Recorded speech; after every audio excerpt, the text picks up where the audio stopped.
The integration between Corys Electrical and Fergus streamlines purchase order submissions to Corys, automates Corys pricebook updates in Fergus, and ensures invoices from Corys are sent to Fergus automatically, linking seamlessly with the correct jobs.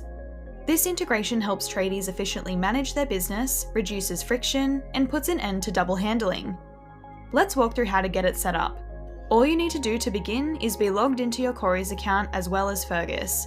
From your Corys account, you'll need to select My Account and then select API Key Manager. If you haven't already, you'll need to generate an API key. Enter your user details and select Fergus as your solution provider. Simply copy the key at the top and paste it into the Corys integration page in Fergus. Once this has been done, Corys will automatically import the latest price book and continue to update these automatically, as well as importing your invoices directly to Fergus.